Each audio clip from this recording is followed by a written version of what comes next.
Se eu acompanhar essa música no batuque, você me dá um prato de comida? A frase saiu da minha boca tremendo, mas alta o suficiente para ecoar entre as barracas iluminadas da praia de Boa Viagem. E assim que falei, o silêncio de meio segundo foi engolido por gargalhadas, tapas no ombro, celulares apontados na minha cara como se eu fosse um animal exótico fazendo truque barato.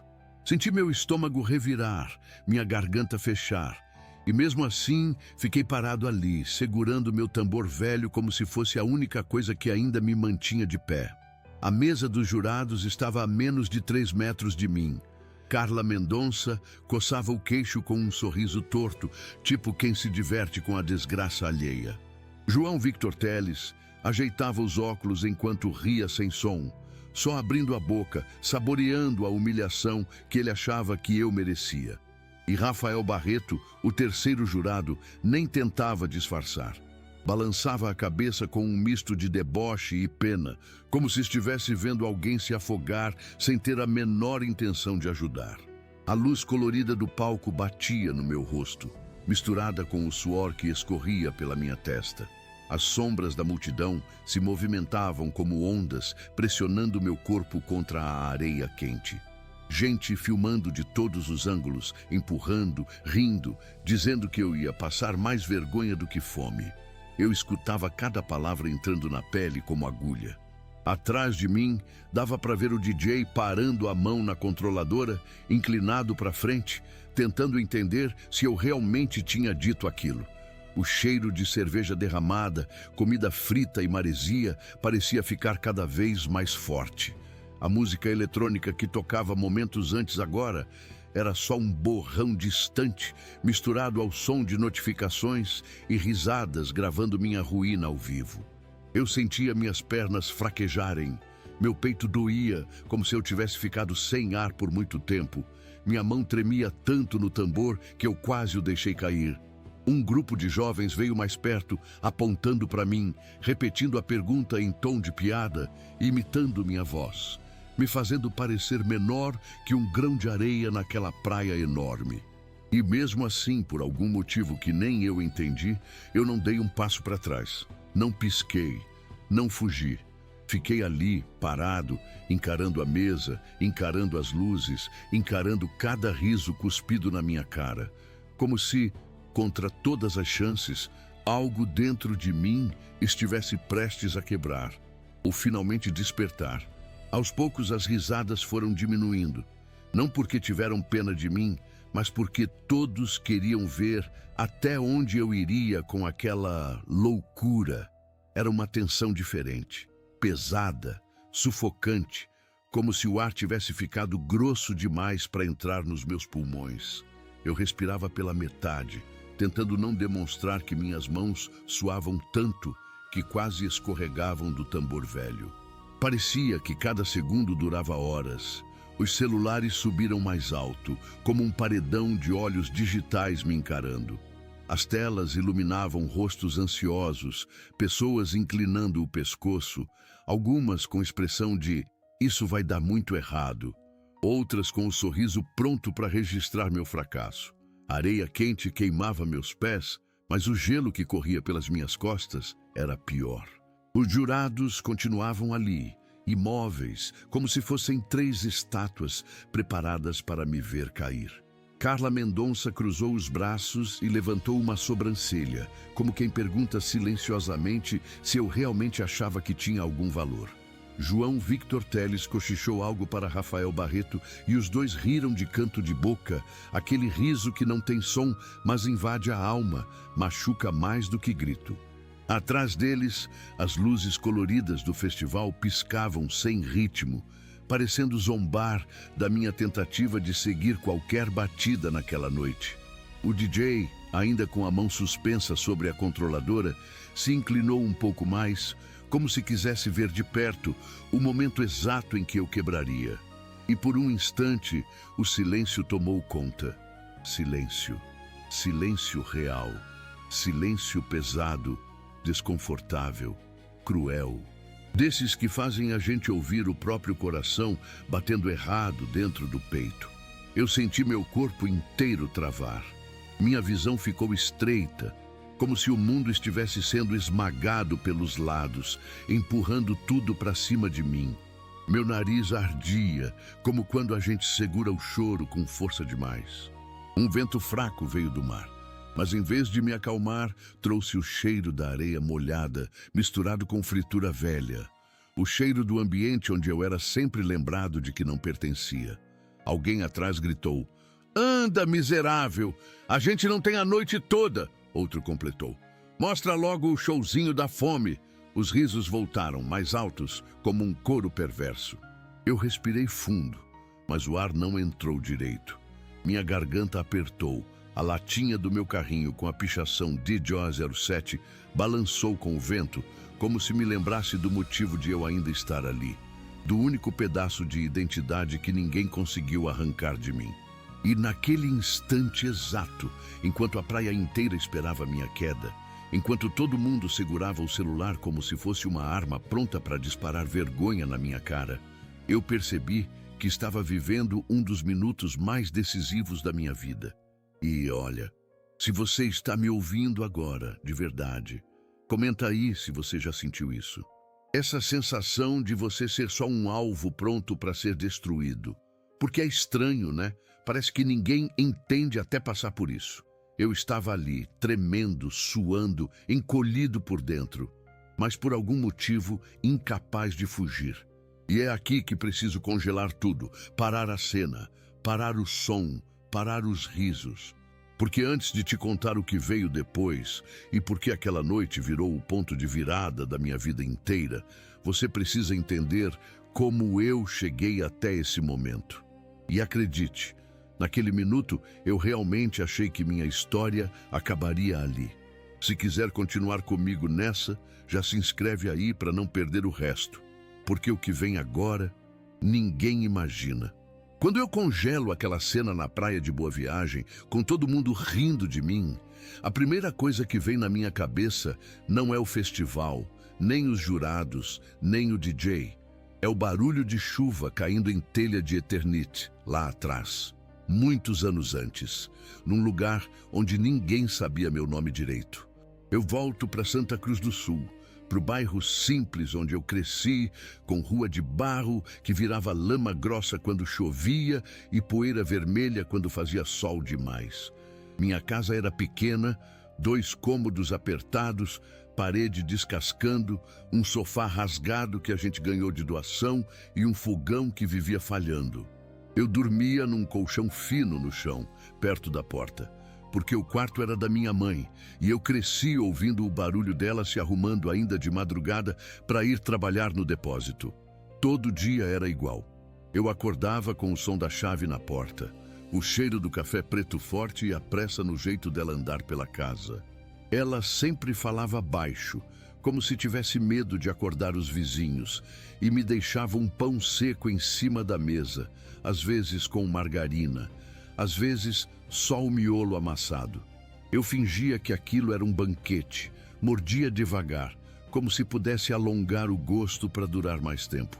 A rua em frente de casa era meu quintal, meu parque, meu mundo inteiro. Eu não tinha videogame, não tinha bicicleta, não tinha brinquedo comprado.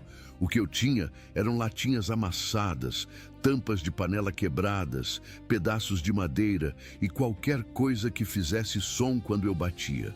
Enquanto as outras crianças falavam de desenho novo, de boneco caro, eu passava o dia catando sucata e ouvindo o barulho que cada coisa fazia. Era assim que eu brincava, transformando lixo em barulho, barulho em ritmo, ritmo em companhia. Só que naquela época ninguém via isso como algo bonito ou especial. Era só o menino que faz barulho com lixo. Tinha dias em que as crianças do quarteirão até vinham perto para olhar, mas não para brincar comigo. Vinham para apontar, rir, dizer que eu era esquisito ou que eu cheirava a rua. Eu ria de volta, fingia que não doía. Mas de noite eu deitava no colchão fino e sentia tudo pesando em cima do peito. Na escola, eu era o tipo de aluno que o professor esquece. Eu sentava sempre nas cadeiras do fundo, perto da janela, porque dali dava para ver a rua e ouvir o som distante dos ônibus passando. Enquanto os outros levantavam a mão, respondiam, pediam atenção, eu só ficava ali, desenhando baterias e tambores no canto do caderno. Quando chamavam meu nome na chamada, era quase um susto, como se alguém tivesse me puxado de volta para um lugar onde eu nunca me encaixei de verdade. Financeiramente, a gente vivia no limite do limite. Tinha mês que a comida acabava antes do salário da minha mãe cair. Tinha dia que era só arroz branco com sal, e eu fingia que estava com pouca fome para ela poder comer um pouco mais. Ela dizia, "Tô sem fome hoje." Mas eu sabia que era mentira. Via o jeito que ela olhava para a panela vazia. Minha forma de ajudar, desde cedo, foi sair para catar latinha, papelão, metal. Eu enchia um saco, arrastava pela rua. E o som daquele monte de coisa se batendo virou a trilha sonora da minha infância. Emocionalmente, eu era um paradoxo. Por fora, sempre com um sorriso tímido no rosto, dizendo, "Tá tudo bem, de boa, relaxa." Por dentro, carregando um peso que eu não sabia explicar. Uma mistura de vergonha, medo e um tipo estranho de esperança que insistia em não morrer. Era como se uma parte de mim acreditasse que um dia, em algum lugar, alguém ia ouvir o som que eu fazia com aquelas sucatas e ia enxergar mais do que um mendigo mirim batucando lixo. Os pequenos conflitos da minha vida não eram grandes brigas, nem cenas de novela. Eram coisas silenciosas. Era a vizinha que mudava de calçada quando me via com o saco de latinhas, como se eu fosse contagioso. Era o colega de escola que dizia que eu nunca ia ser nada, que meu destino era morrer na rua. Era a professora que me passava dever, mas nunca perguntava se eu tinha caderno, se eu tinha luz em casa, se eu tinha cabeça para estudar depois de um dia inteiro ajudando minha mãe. Tinha também as noites em que a luz acabava porque a conta atrasou. E a gente ficava sentado no escuro, ouvindo o barulho da chuva lá fora e, de vez em quando, um carro passando rápido na rua principal. Nesses momentos, eu pegava qualquer coisa que fizesse som. Uma lata, uma caixa velha, um pedaço de plástico e começava a bater devagar. Minha mãe às vezes reclamava no começo, dizendo que estava cansada, mas depois de alguns minutos ela se calava e só ficava ali, respirando no ritmo do que eu tocava. Era como se por alguns segundos a gente esquecesse da conta atrasada, da geladeira quase vazia, da dor nas costas dela. Eu não falava disso para ninguém, nem para ela. Era um mundo que eu guardava só comigo. Quando eu via na TV algum show, algum festival, alguma banda famosa tocando para milhares de pessoas, eu não sonhava em ser famoso, rico ou aplaudido. Meu sonho era muito mais simples. Imaginava apenas um lugar onde eu pudesse tocar sem ser enxotado, sem risos, sem dedos apontando. Um lugar onde o som que eu fazia fosse bem-vindo, onde ninguém tapasse o ouvido ou me mandasse calar a boca. Mas a verdade é que naquele começo eu era só um menino com um talento que não sabia que era talento. Eu achava que era mania. Um jeito esquisito de ocupar a mente para não pensar fome, ausência, solidão. Ainda não existia festival, ainda não existia jurado, ainda não existia DJ parando música para me ouvir. Existia apenas eu, um quintal de terra, um céu muitas vezes nublado e o barulho constante de coisas se batendo. Latas, tampas, pedaços de ferro. Como se o mundo todo fosse um grande instrumento desafinado, esperando alguém ter coragem de encontrar o ritmo certo. Eu cresci assim, metade do tempo tentando ser invisível para não apanhar, metade do tempo querendo ser visto só por um motivo na vida, para alguém um dia apontar para mim e dizer, "Eu estou ouvindo, continua." Só que, até aquele momento da minha história, ninguém nunca tinha dito isso. Ninguém. E é daí que vem a dor que eu carregava quando cheguei naquela praia em Recife. Aquela dor silenciosa, antiga, que começou ali, entre ruas de barro, sacos de sucata e um menino que aprendeu a transformar lixo em batida e batida em fuga. Quando eu finalmente cresci o bastante para sair de Santa Cruz do Sul, achei que as coisas iam melhorar. Achei que, indo para uma cidade maior como Barbacena, eu ia conseguir um emprego decente, um quarto barato, talvez até um começo de vida normal.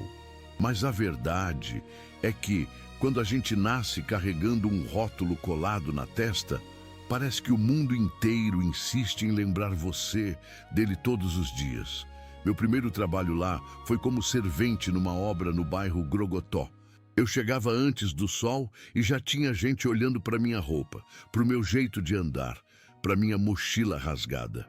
O mestre de obras, Eduardo Sampaio, me chamou de burro já na primeira semana. Ele dizia isso rindo, como se fosse brincadeira, mas cada vez que falava a palavra parecia que enfiava uma faca fina bem ali, onde dói, mas não sangra. Os outros serventes riam junto. Alguns repetiam, outros faziam piada do meu sotaque. Eu fingia costume, abaixava a cabeça, trabalhava dobrado para não ser mandado embora. Depois, tentei ser carregador num depósito de bebidas. Era pesado, mas eu aguentava. O que eu não aguentava era a forma como me tratavam. Lucas Furtado, um colega que vivia colado no celular, dizia que eu parecia bicho do mato. Quando eu errava qualquer coisa, colocar caixa na prateleira errada, pegar o copo errado, falar alguma coisa fora do normal, ele chamava todo mundo para ver. Ficava me imitando, andando curvado, fingindo que arrastava a lata. E as risadas, aquelas risadas secas, rápidas, afiadas, foram me diminuindo por dentro. Teve também a fase em que distribui panfletos no centro. Ficar parado na rua horas e horas, com gente te ignorando, como se você fosse parte do poste ou do chão. Alguns pegavam o papel e amassavam imediatamente só para eu ver. Outros jogavam no chão na minha frente. Uma mulher uma vez disse alto: "Credo, deve ser usuário esse aí. Olha o estado." Eu não era, mas eu parecia, talvez, porque a pobreza molda a gente de um jeito que não dá para esconder. As roupas, o olhar cansado, o corpo arqueado, tudo vira evidência para quem quer te julgar sem gastar 5 segundos te olhando de verdade. Também tentei trabalhar num restaurante barato como auxiliar. No primeiro dia, o cozinheiro Rogério Leitão me mandou lavar as panelas como se estivesse falando com um animal. "Não encosta aí com essa mão imunda", e eu tinha acabado de lavar as mãos. Ele nem viu. Nem quis ver, porque para algumas pessoas a gente nasce sujo, independente do que faça. E quanto mais eu tentava, mais eu sentia o mundo me empurrando para o buraco de onde eu tentava sair. Cada dia trazia um insulto novo, uma frase pequena mas devastadora, daquelas que entram no peito com facilidade e custam anos para sair. Frases como: "Tu não serve para isso, rapaz. Vai estudar, se é que sabe ler. Tira ele daí, tá espantando os clientes. Esse aí não dura uma semana." E, na maioria das vezes, eu realmente não durava. Comecei a acreditar que havia algo errado comigo, algo quebrado. Que talvez eu realmente fosse tudo aquilo que diziam. Burro, lento, estranho, inútil, descartável. A autoestima foi diminuindo como água vazando por um buraco no copo. Silenciosamente, sem que eu percebesse quando ficou vazio. Eu vivia sempre no fio da corda bamba, equilibrando contas atrasadas, comida pouca e noites longas em que eu me perguntava por que o mundo parecia ter certeza absoluta de que eu não servia para nada. Eu acordava, respirava fundo e já sabia que naquele dia alguém ia me olhar com desprezo, que alguém ia rir, que alguém ia usar meu nome como punchline, e os pequenos insultos se somavam.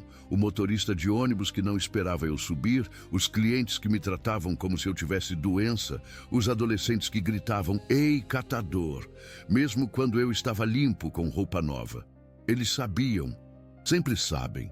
É como se a pessoa enxergasse na gente um tipo de marca invisível, uma marca que diz: esse aqui é fácil de humilhar, esse aqui não vai reagir, esse aqui já sabe qual é o lugar dele. E a pior parte, eu comecei a acreditar nessa marca. Eu ia dormir com a sensação de que meu corpo encolhia um pouco a cada dia, como se eu realmente diminuísse, me tornasse menor, quase sumisse. E assim fui desaparecendo dentro de mim. As pessoas não percebiam, claro. Para elas eu nunca existi muito. Mas eu sentia meu mundo ficando estreito, apertado, como se eu vivesse dentro de um corredor cada vez mais escuro. Tinha dias em que eu me olhava no espelho e não reconhecia o rosto que via. Parecia uma versão antiga, cansada, suja de histórias que ninguém queria ouvir. E ainda assim, mesmo com tudo isso, eu batucava em qualquer coisa. No saco de recicláveis, no cabo de vassoura, no balcão do depósito, no banco do ônibus, no meu próprio peito. Era a única coisa minha, a única que ninguém podia tirar, a única que não dependia da aprovação de quem ria de mim. Mas mesmo isso muitas vezes virava motivo de deboche. Lá vai o doidinho do som de lata. Faz um barulho aí, vai. Aí mostra teu talento, artista da rua. E quando eu não fazia, eles ficavam irritados, como se eu tivesse obrigação de entreter quem me machucava. Esses momentos foram acumulando como pedras na mochila.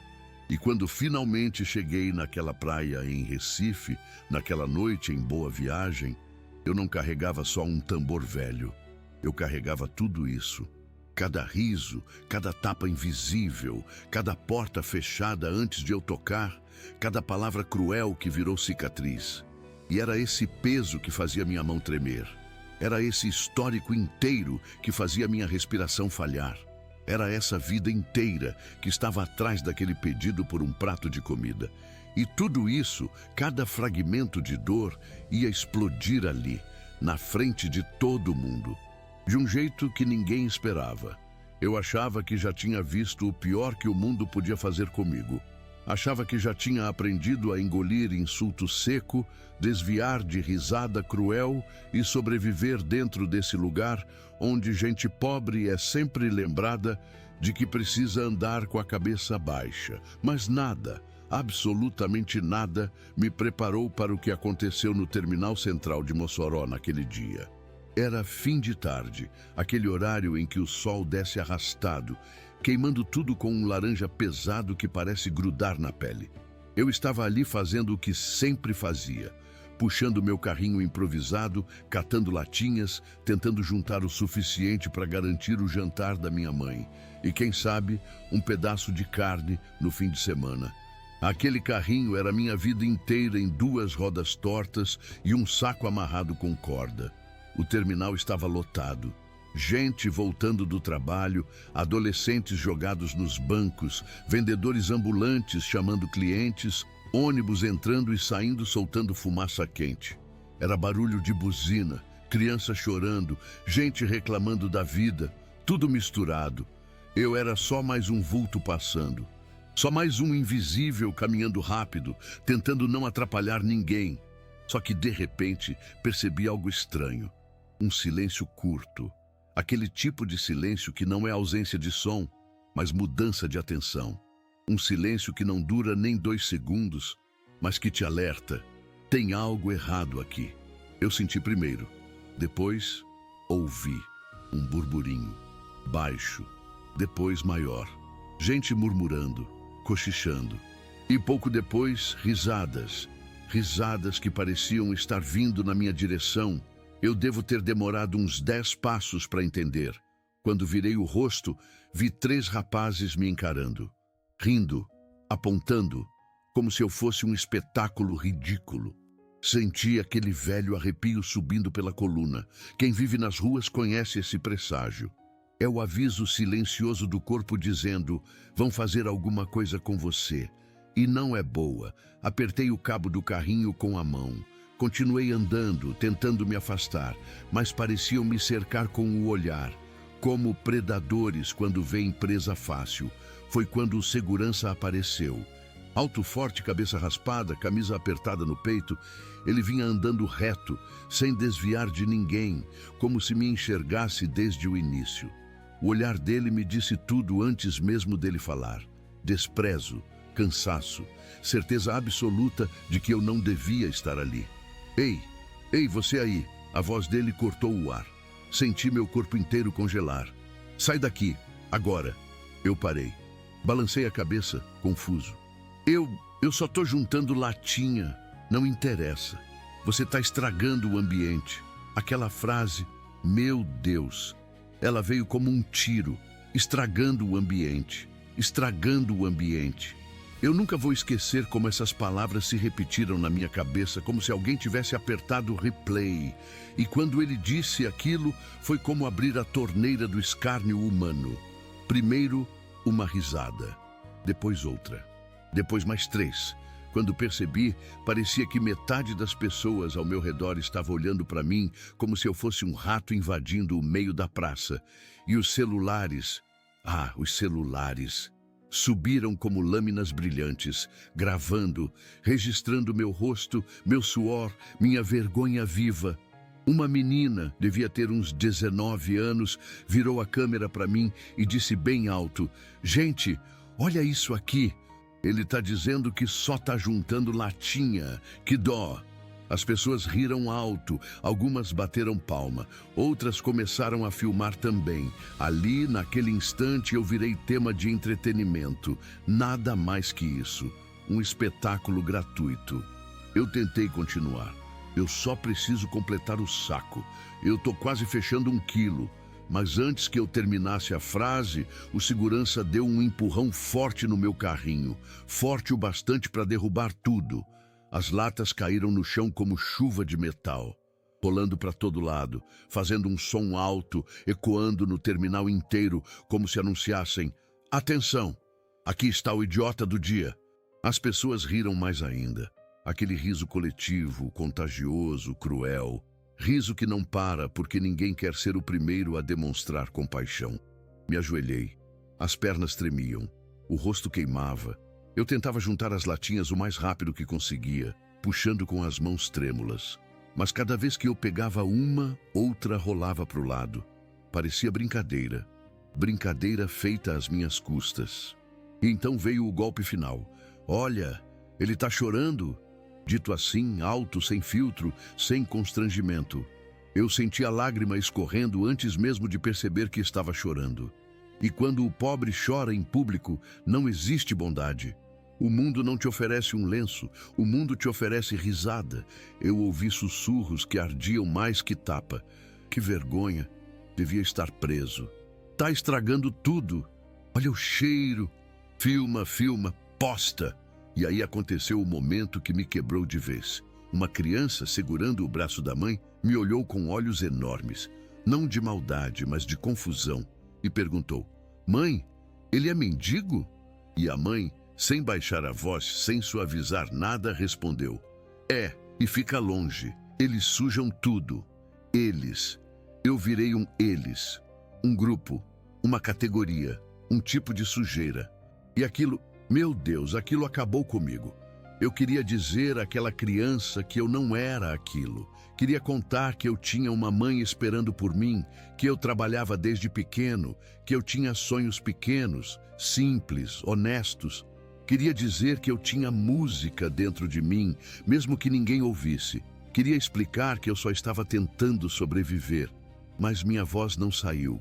Engasgou. Sumiu. Se dissolveu junto com minha dignidade no chão daquele terminal. O segurança se aproximou de novo. "Vai embora, some. Aqui não é lugar para você." E nessa hora eu percebi que ninguém, absolutamente ninguém, estava do meu lado. Não uma pessoa, não um olhar, nada. Aquela multidão inteira era uma parede e eu era a sujeira que tentava grudar nela. Enquanto eu puxava o carrinho para longe, senti todas as risadas grudadas nas minhas costas, como se fossem marcas queimadas.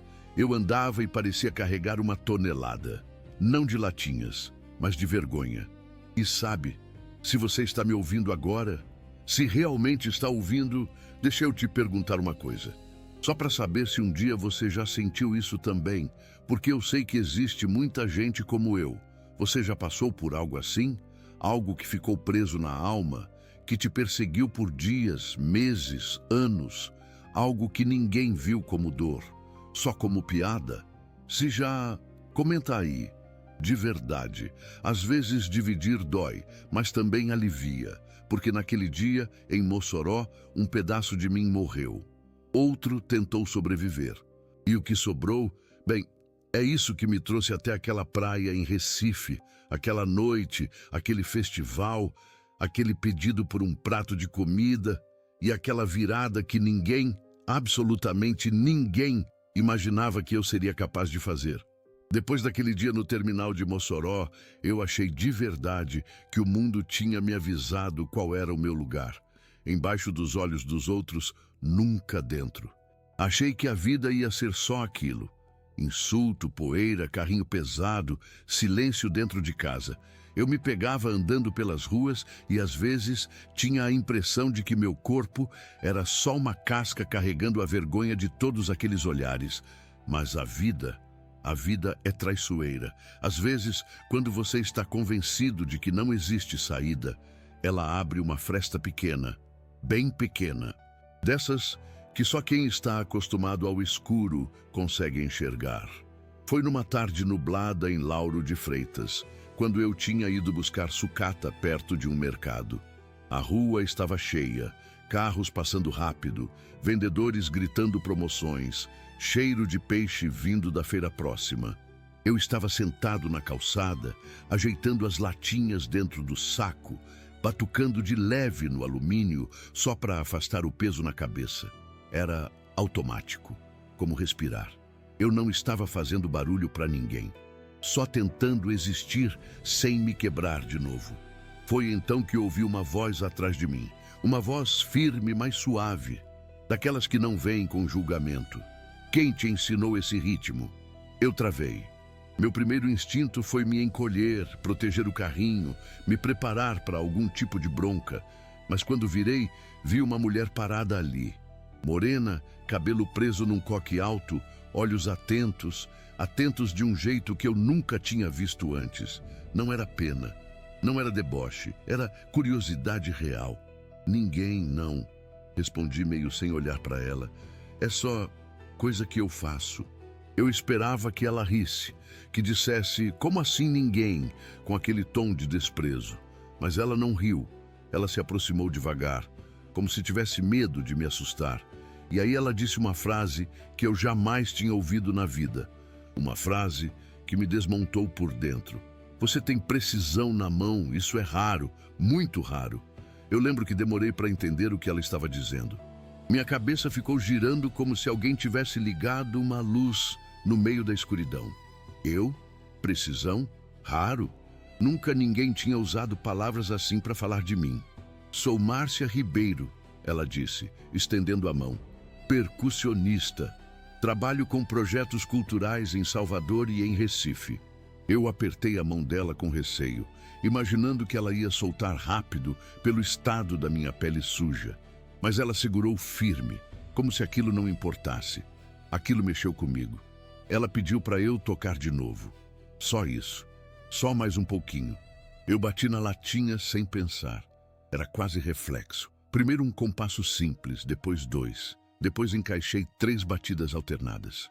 Era como falar numa língua que ninguém entende, mas ela entendeu. Os olhos dela mudaram, de verdade, como se ela tivesse encontrado algo que procurava há muito tempo.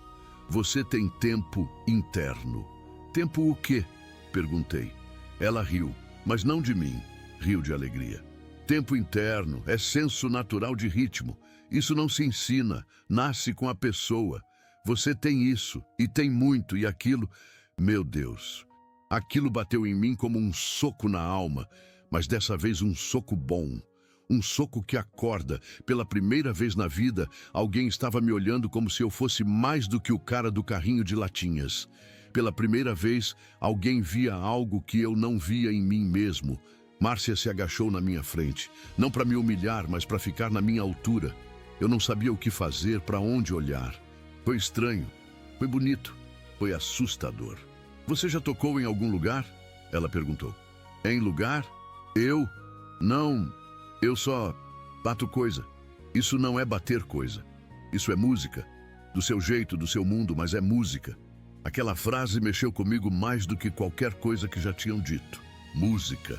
Do meu jeito, do meu mundo. Eu senti meu peito abrir um espaço pequeno. Um espaço que eu achava que tinha sido trancado para sempre. um espaço onde cabia esperança. Ela me pediu para mostrar as coisas que eu carregava. Peguei do carrinho pedaços de metal, latas, tampas, ferro torto. Ela pegou uma delas, a latinha com a pichação DJ 07, girou na mão, olhou, balançou, apertou, ouviu o som. Esse aqui tem vida, ela disse. Você sabe fazer isso cantar. E eu juro que quase chorei ali mesmo. Não porque eu estava triste, mas porque ninguém nunca tinha dito que algo meu tinha vida. Ninguém nunca tinha dito que eu fazia algo cantar. Márcia então fez a pergunta que mudou o rumo dos meus dias. Você quer aprender? Quer tentar? Eu fiquei paralisado. Aprender? Eu, com ela, uma artista, uma pessoa que sabia o que estava falando? Eu, não sei, respondi. Não sei se eu consigo. Ela sorriu, um sorriso leve, calmo. Você já consegue, só não sabe ainda. E foi ali que tudo começou a mudar. Não por causa de um emprego, não por causa de dinheiro, não porque alguém teve pena de mim, mas porque pela primeira vez alguém me enxergou como ser humano. Alguém viu valor onde o mundo só via lixo. Alguém ouviu música onde o mundo só ouvia barulho. Nos dias seguintes, ela voltou mesmo. Não era promessa de boca para fora. Me trouxe 2 baquetas velhas marcadas de uso e disse: experimenta com isso. É diferente de bater com a mão. Pode te abrir possibilidades. Ela me ensinou pequenos movimentos, ajustes de pulso, respiração junto da batida. Eu nunca tinha tido professor de nada na vida. E de repente lá estava ela.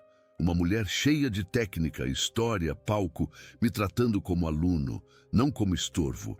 E eu não vou mentir. Aquilo mexeu comigo de um jeito que eu não sabia explicar.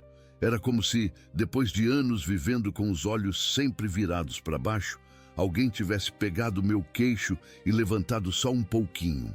Só o suficiente para eu perceber que existe céu, não só chão.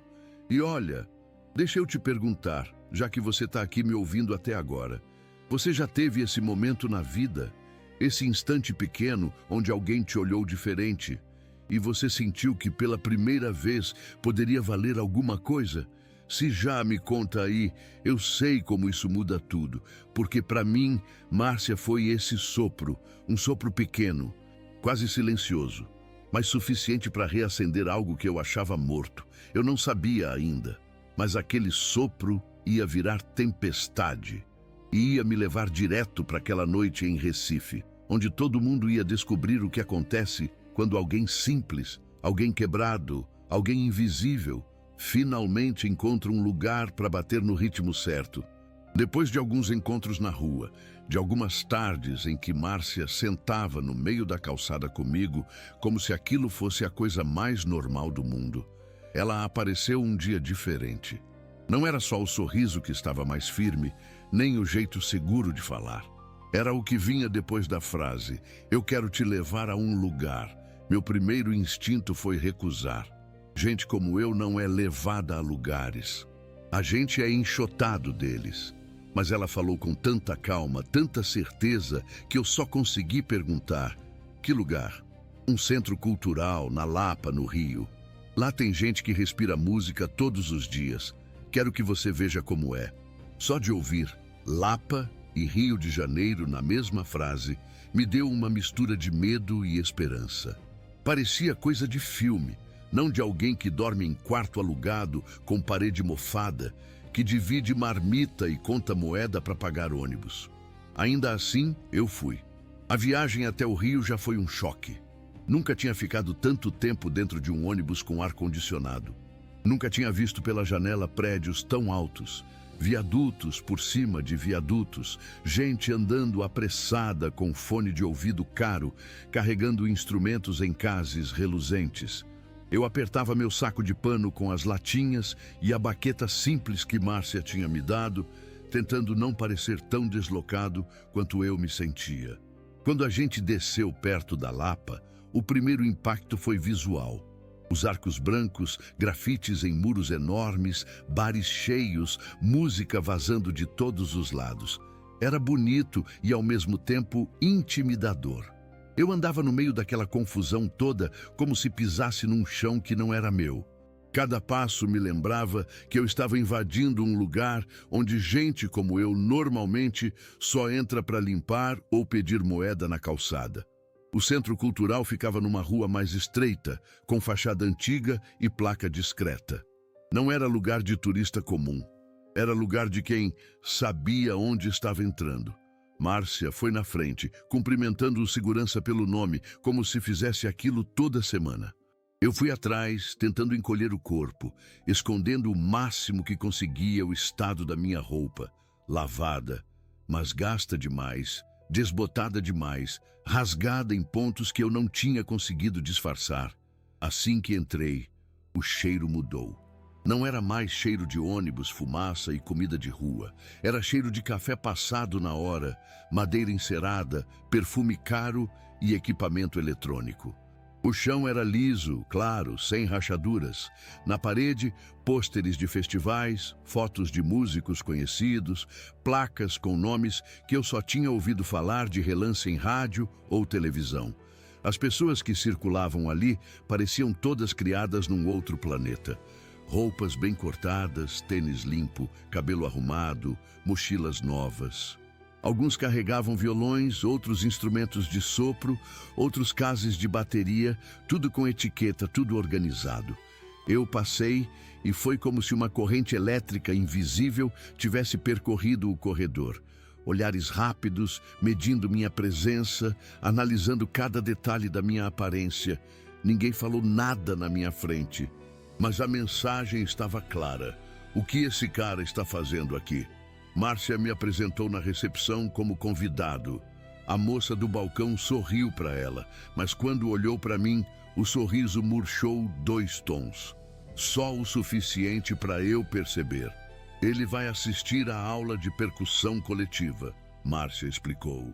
Ah, claro, a recepcionista respondeu, sem esconder o estranhamento. Bem-vindo.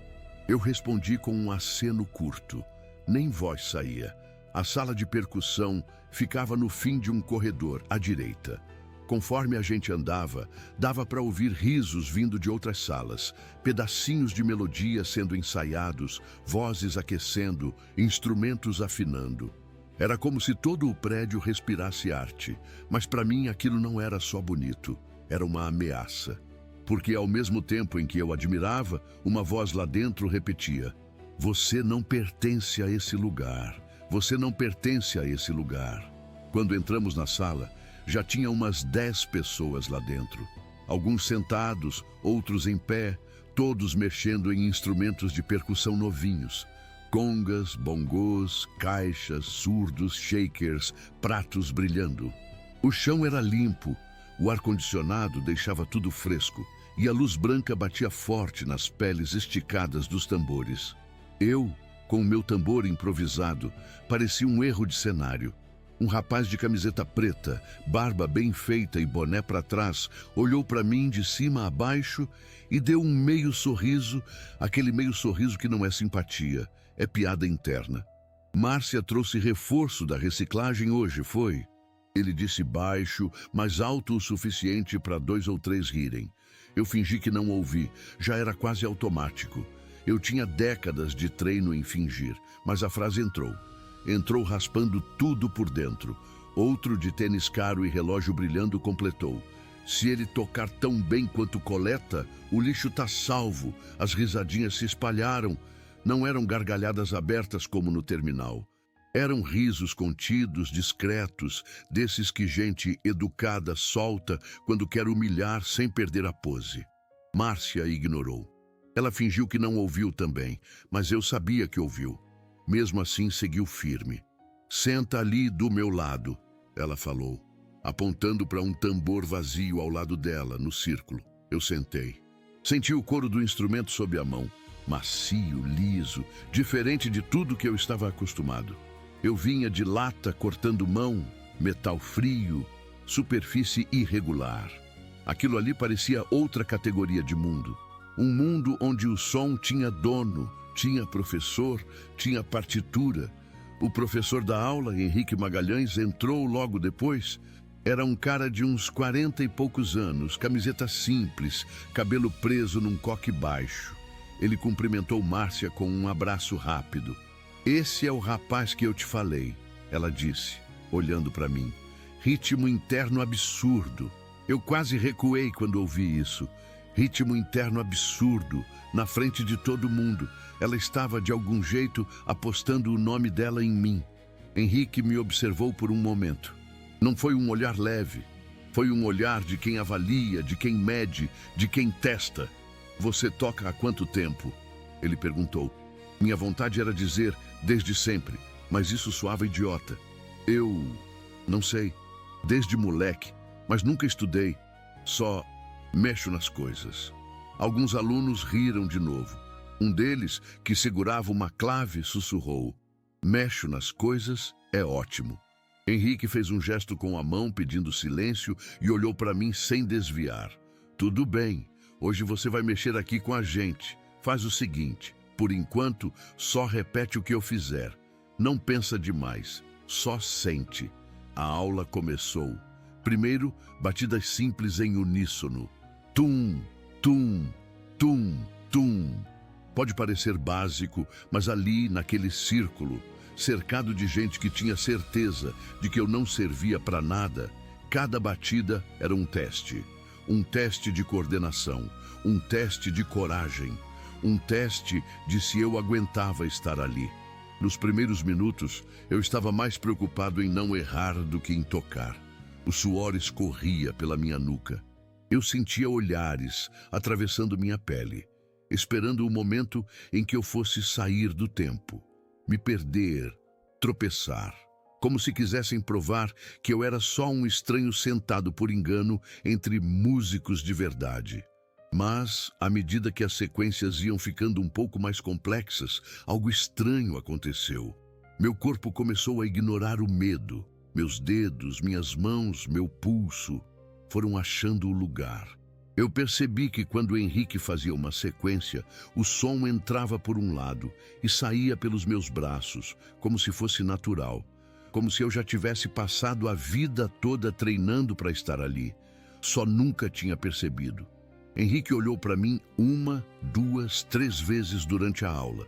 No começo, com curiosidade, depois com surpresa. E, por fim, com um respeito silencioso que eu não estava acostumado a receber. Em determinado momento, ele parou o grupo. Vamos fazer um exercício diferente. Ele olhou para o círculo e então apontou discretamente para mim. Você tenta começar um ritmo, qualquer um, a gente entra depois. Na hora, minha garganta secou. Eu começar um ritmo? Ali, na frente de 10 pessoas que já tinham decidido que eu era motivo de piada. O rapaz do boné sorriu, como quem espera um desastre ao vivo. O do relógio sustentou o olhar, quase desejando que eu errasse. Eu sentia, de novo, o clima do terminal de Mossoró se aproximando. Não com gritos, mas com um silêncio carregado. Márcia, do meu lado, só disse baixo, vai, do seu jeito. Eu fechei os olhos por um segundo. Lembrei do som das latas batendo no carrinho, do barulho do terminal, da chuva nas telhas, da panela velha na cozinha da minha mãe. Tudo isso se misturou dentro de mim. E então, sem pensar demais, minha mão desceu. Tum, tum, tá, tum, tum, tá. No começo, só eu. Uma sequência que para mim fazia sentido, mas que eu nunca tinha colocado num instrumento de verdade. O som saiu forte, limpo. Eu senti o couro vibrar sob minha mão, como se o instrumento tivesse respondido. Tô aqui. Vai. Depois de 2 compassos, Henrique entrou junto. Depois, mais 2 alunos. E quando eu reparei, a sala inteira estava tocando em cima do ritmo que eu tinha começado. Não era mais eu seguindo, eles estavam me seguindo. Uma coisa pequena, eu sei. Um exercício de aula. Nada demais para quem olha de fora. Mas para mim, foi gigantesco, porque por um instante eu não era mais o cara do lixo. Não era o estranho. Não era o que estraga o ambiente. Eu era o centro da batida. Claro, isso não apagou a arrogância nem as piadinhas. Assim que a aula acabou, ouvi um deles comentar. Ele até que manda bem. Para quem toca lata, né? Outro respondeu. Se der banho, roupa nova e um instrumento que preste, talvez engane. Risos de novo. Risos menores, mas ainda risos. Só que ali, pela primeira vez, esses risos não entraram tão fundo. Porque pela primeira vez, eu tinha alguma coisa contra eles. Olhos que me viram, ouvidos que me ouviram, e um ritmo que por alguns minutos comandou aquele círculo inteiro. Na saída, Henrique me chamou de canto. Depois a gente conversa mais. Tem coisa aí, não desperdiça isso não. Ele voltou para a sala. Só isso. 2 frases. Mas para mim foi como se alguém tivesse colocado uma pedrinha de esperança bem no meio de um deserto enorme. Não resolvia a sede, mas dizia, ainda existe água em algum lugar. Indo embora naquele fim de tarde, com Márcia ao meu lado e o eco dos tambores ainda batendo dentro do peito, eu fiquei pensando, o que eu estou fazendo aqui? Eu tenho direito de estar nesse lugar? Será que um dia eu vou conseguir entrar num espaço assim sem sentir que estou invadindo? E é aqui que eu quero te perguntar, sem pose, sem frase pronta, se fosse você no meu lugar, entrando num mundo assim, mais sofisticado, mais competitivo, cheio de gente te olhando de cima, o que você faria? Sumia, se encolhia, ou tentava, mesmo com medo, ficar mais um pouco? Porque eu, naquele momento, não sabia a resposta. Tudo o que eu sabia é que, pela primeira vez, a vida tinha me mostrado um mundo novo. E, de algum jeito torto, estava me perguntando se eu tinha coragem de continuar dentro dele. Depois daquela primeira aula na Lapa, alguma coisa dentro de mim mudou. Não foi uma mudança enorme, dessas que fazem a pessoa levantar e dizer, agora tudo vai dar certo. Foi pequena, quase silenciosa, mas estava ali. Eu comecei a treinar mais, treinar muito mais. Às vezes eu chegava em casa tão cansado que mal conseguia tirar o sapato. Mas antes mesmo de deitar, eu separava 2 latas, uma tampa de panela velha e a baqueta que Márcia tinha me dado. Tocava até a mão arder. Tocava até a dor virar música, até meu corpo esquecer um pouco o peso de anos engolindo humilhação. Márcia aparecia sempre que podia. Às vezes ficava 1 hora comigo. Às vezes, só 15 minutos. Mas cada minuto com ela era como ouro. Ela ajustava minha postura, corrigia meu pulso, mostrava como respirar junto com a batida. Eu nunca tinha tido alguém ensinando algo para mim daquele jeito. Com paciência, com intenção, com respeito. E quanto mais eu treinava, mais eu sentia que alguma coisa estava chegando. Uma coisa grande. Uma coisa que eu não sabia nomear, mas que ardia no peito de um jeito diferente. Era como se a vida estivesse me chamando para um tipo de prova. Enquanto isso, no centro cultural, a hostilidade aumentava. Os risos de canto de boca ficaram mais frequentes. Os comentários abafados ficaram mais diretos. E 3 caras em especial se destacavam nisso. Tiago Mota, Renan Moreira e Breno Cardoso. Eles eram o tipo de gente que transbordava a arrogância. Tinham instrumentos novos, roupas novas, celulares novos e um ego ainda maior que tudo isso junto. Quando eu passava, eles faziam questão de falar alto, só para eu ouvir. Cuidado com a lata ambulante aí. Olha o artista do lixo chegando. Se isso aqui fosse um lixão cultural, ele seria o rei. No início, eu fingia não ouvir. Mas conforme o Festival de Música de Recife se aproximava, a coisa mudou. Márcia disse que eu deveria participar. Disse que eu estava pronto para mostrar alguma coisa. Disse que mesmo que eu não ganhasse, aquilo me colocaria no mapa. No mapa da música, no mapa das oportunidades, no mapa da minha própria vida. E quando ela falou isso, é claro que esses 3 ouviram. Foi como jogar gasolina na fogueira do ego deles. Na semana seguinte, tudo virou motivo de ataque. Se eu chegava cedo para treinar, Tiago fazia piada. Ih, gente, ele acha que vai ganhar prêmio com lata velhas. Se eu acertava algum ritmo difícil, Renan batia palmas lentas com ironia. Uau, palmas, alguém dá medalha para ele. Se eu errava um compasso, Breno gritava do fundo da sala. Viu? É isso que dá botar catador em aula séria. E o que machucava não era só a humilhação, Era a forma como outras pessoas olhavam para mim depois de ouvir aquilo. Não era mais só desconfiança, era certeza. Certeza de que eu realmente não deveria estar ali. Mesmo assim, eu continuava treinando, de dia, de tarde, de noite, em casa, no centro cultural, no ônibus, na rua. Eu batucava no joelho, no banco, no corrimão, no ar. Minha mão parecia ter vida própria. Era como se estivesse tentando alcançar um lugar antes que alguém me arrancasse dali à força. E eu sabia que eles estavam planejando algo. Sabia porque eu via eles cochichando no canto. Sabia porque, cada vez que eu passava, o trio parava de falar e começava a rir. Sabia porque, um dia, peguei os três conversando com um dos jurados que avaliaria o festival. Um tal de Paulo Mendes, famoso pela arrogância e pelos comentários ácidos. Eu estava no corredor quando ouvi Renan dizendo: "A gente só quer evitar vexame, professor. O menino não tem preparo, vai estragar o show." E o jurado respondeu: "Tomem cuidado com quem vocês colocam no palco. Isso aqui é festival, não caridade."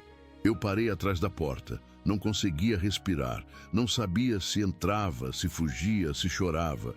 Fiquei ali parado, ouvindo a sentença crescer atrás da madeira. "Se ele insistir em tocar", Breno disse, "a gente dá um jeito de ajudar ele a desistir." E todos riram. Aquele riso baixo, controlado, calculado.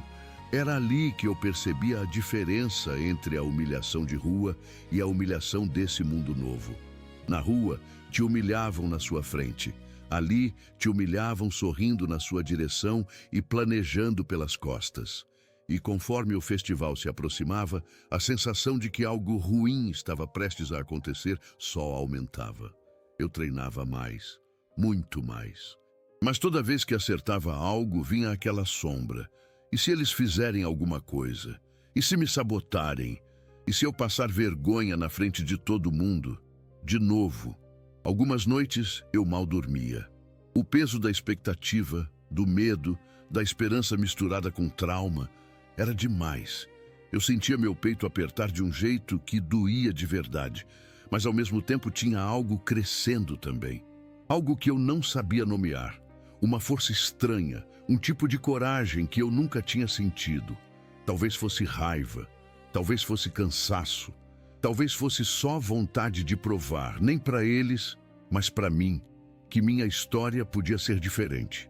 Faltando 3 dias para o festival, a sabotagem começou de verdade. Sumiram com minha baqueta, esconderam minha sucata. Espalharam no grupo da turma que eu tinha copiado ritmos de outros alunos.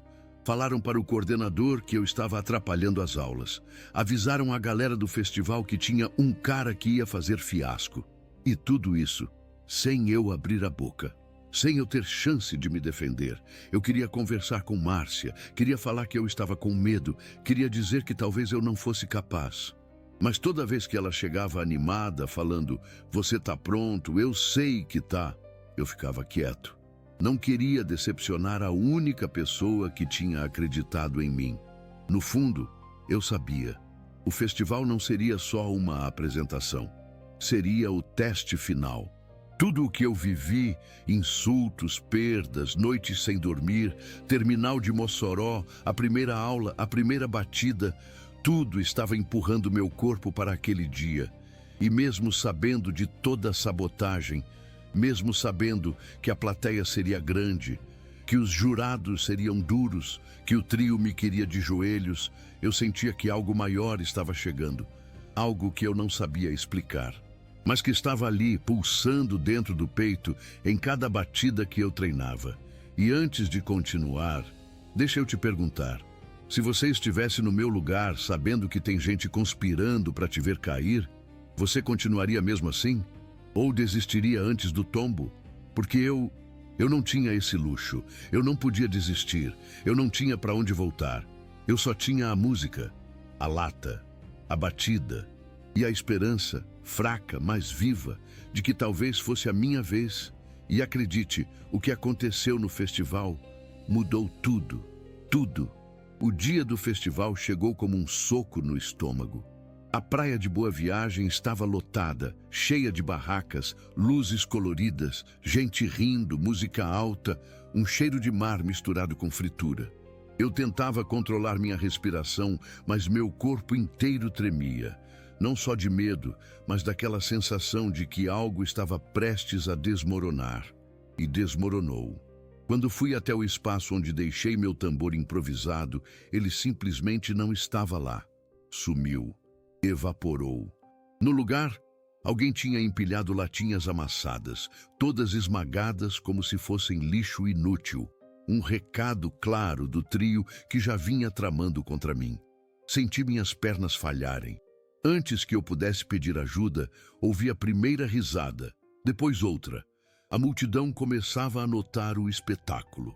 Tiago, Renan e Breno estavam ali, parados do outro lado, braços cruzados, sorrisos tortos, como quem assiste um acidente acontecer e acha divertido. Tentei dar um passo à frente, e foi aí que eles completaram a sabotagem. Tinham espalhado latas soltas pelo chão de areia do palco. Eu tropecei, quase caí de cara na frente de todo mundo, e a praia inteira explodiu em gargalhadas. Foi alto, muito alto, uma onda de som que me atravessou como faca. Os jurados me olhavam com desprezo.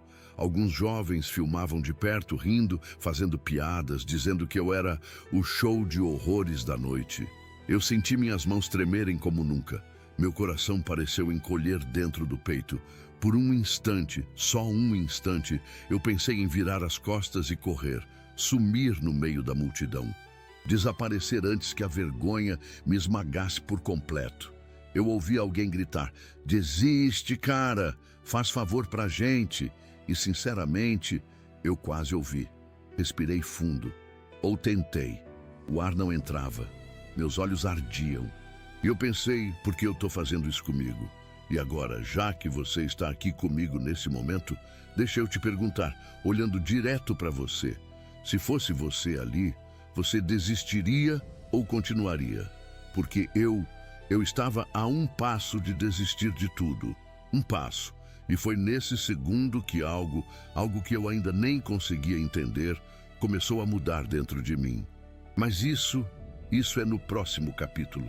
E foi naquele segundo, naquele instante em que eu estava a um fio de virar as costas e desaparecer, que algo dentro de mim acordou. Não foi coragem bonita, não foi motivação de filme, não foi fé repentina. Foi outra coisa. Foi raiva. Raiva de anos engolidos. Raiva das risadas, das portas fechadas, da criança no terminal perguntando se eu era mendigo. Raiva de ser sempre o alvo, nunca o autor da minha própria história. Eu respirei fundo, enfiei a mão tremendo no carrinho. E ali estava ela, a latinha com a pichação DJ07. A única que sempre resistia, mesmo quando tudo o resto parecia desabar. Peguei ela como quem segura arma, escudo, memória e destino ao mesmo tempo. A plateia ainda ria.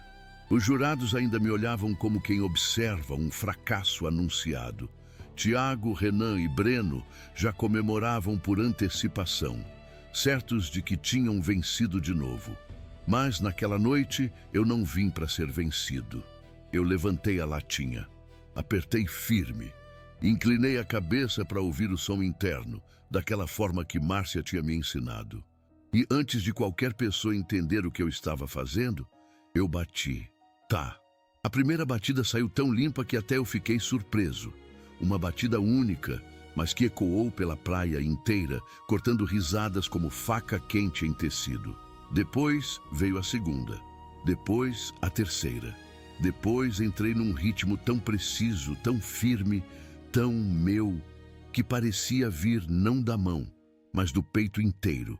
A praia ficou em silêncio, silêncio absoluto. Silêncio de quem não entende o que está vendo. Eu fui acelerando, misturando batidas curtas com longas, pausas milimétricas com toques rápidos. Era como se eu tivesse passado a vida ensaiando para aquele exato minuto. E de alguma forma tinha mesmo. E então aconteceu. Lá atrás, no palco principal, o DJ André Falcão congelou. Ele estava no meio de uma transição de música, mão no fader, fone em um ouvido. e parou. Parou como se tivesse ouvido algo impossível. Como se um intruso tivesse invadido o próprio sistema de som dele sem pedir permissão. Ele tirou o fone, virou para mim devagar, e a expressão dele, meu Deus, pareceu dizer, isso não é possível. A multidão, que minutos antes zombava, começou a se aproximar. Alguns abaixaram o celular sem acreditar. Outros ergueram como quem registra algo histórico. Os risos foram sumindo, substituídos por olhares confusos, chocados, hipnotizados. As batidas cresceram. O ritmo ficou mais complexo. A latinha vibrou como se tivesse vida. E eu senti, pela primeira vez na minha vida, que aquele som era forte o bastante para apagar todas as humilhações que tinham tentado me enterrar. Quando terminei uma sequência rápida, a praia inteira explodiu num "oh" coletivo, como se tivessem assistido um truque de mágica. Mas aquilo não era truque, era só eu. O trio de sabotadores ficou estático. Tiago arregalou os olhos. Renan engoliu seco. Breno deu um passo para trás como se estivesse vendo um fantasma. E os jurados, antes cheios de certeza, agora pareciam perdidos. A mulher, Carla, inclinou-se para a frente. Rafael arregalou os olhos. E João Victor tirou os óculos como se isso pudesse ajudar a entender o que estava ouvindo. Foi aí que Márcia entrou.